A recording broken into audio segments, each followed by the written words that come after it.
Welcome to my channel. This channel demonstrates self-love and positivity.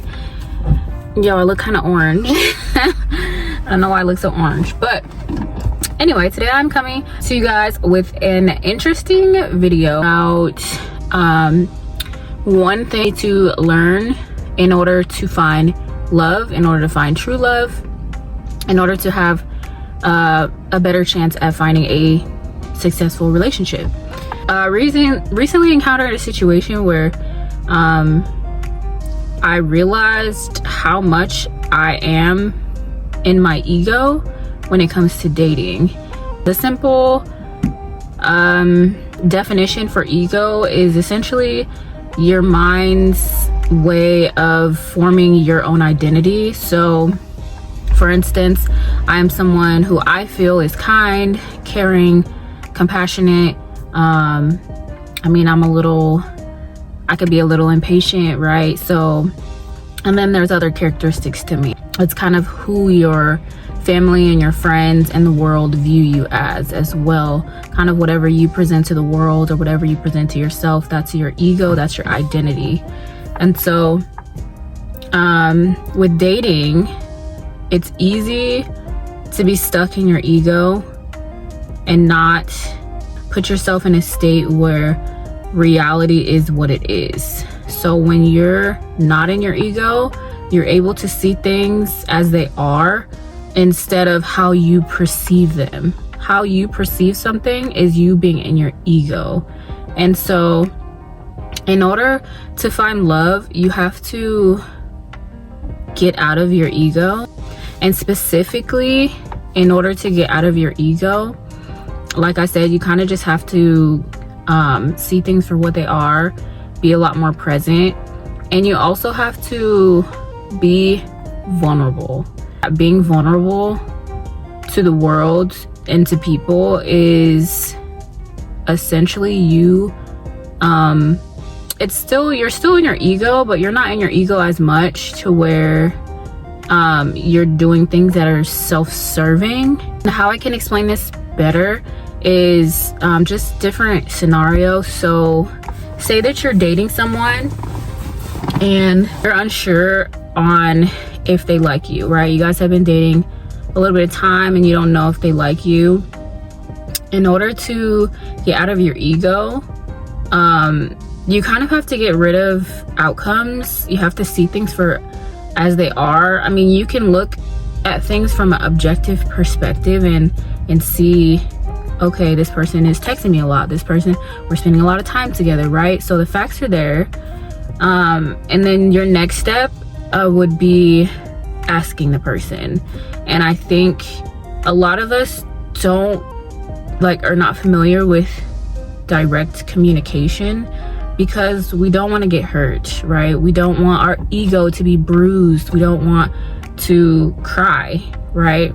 We don't want to feel certain emotions that upset us and like I said, bruise our ego.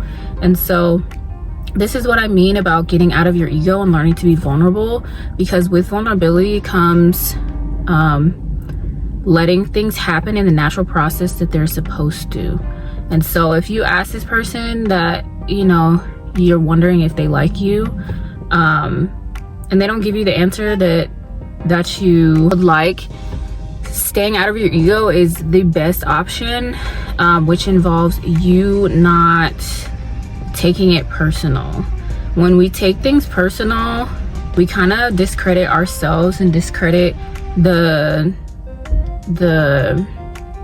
all the work that we've put in ourselves to have self-confidence, to have self-love, to just be like who we are as an individual. And so when you are in your ego, sometimes you're allowing for people to have power over how you perceive yourself. And I remember, I think I was going through a breakup one time, and my little brother, like he means a lot to me.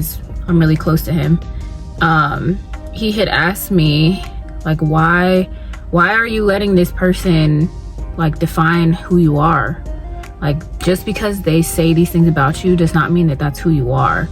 And so I think a lot of like heartbreak and a lot of regret that we have with relationships sometimes isn't about the other person. Sometimes it's about us being frustrated with how we were in that situation, or what someone said about us that kind of affected our mental and our identity as a person. And so learning to just be vulnerable with others and even with yourself, and kind of getting out of your ego, seeing things for as they are, can really help you with forming healthier relationships with people. Like, people won't have to guess because you're giving direct communication, and you're not taking the things that they're doing and saying so personal. And I think that this is kind of a struggle in our society, because emotions, I'm not gonna lie, like, people will say, oh,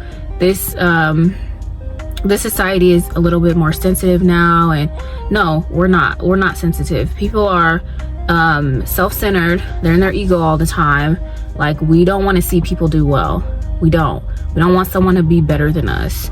And that's because a lot of us live in our ego. We're taught to live in our ego. We're not taught to be self-aware and have consideration for other people.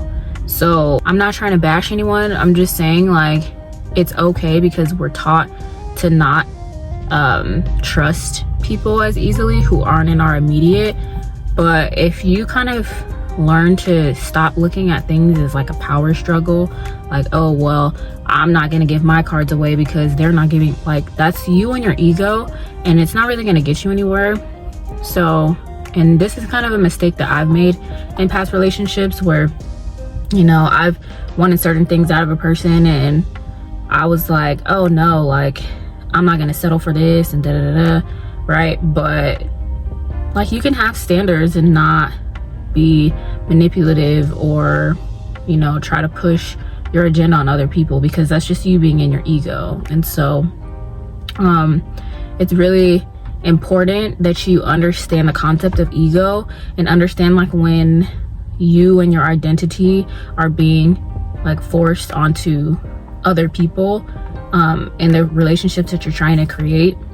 I've been seeing a lot of videos about people wanting to be single, or people getting divorced and things like that. And once you get to know the person and you allow for that person to kind of be themselves, I mean, essentially, don't let them treat you bad. If they treat you bad, say something like, hey, no, you're not treating me like that.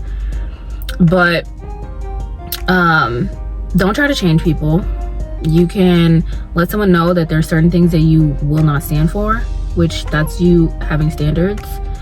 However, if someone's not automatically doing something for you, and you've asked and you've been like, hey, I really appreciate when someone pays for dinner or pays my bills, right?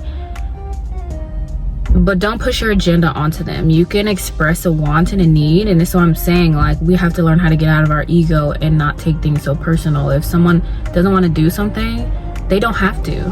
So mentioning something, a want and a need, to a person is fine. However, just don't put it in a way where you're forcing someone to do something just because you want it done. That's not right. Would you want someone to do that to you? So anyway, I'm kind of going off on a tangent. However, the point of this video is just to try to be conscious of when you're using your ego to manipulate people, to force people to do things, and also recognize when, and they bark crooked, and recognize when you are in your ego and not using your vulnerability to forget who you are as a person, or not using your ego to forget who you are as a person.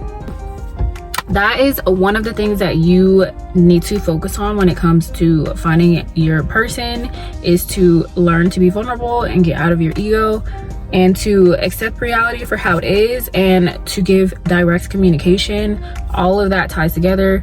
And so yeah, I hope that you enjoyed the video, and thanks for your support, and thank you for watching.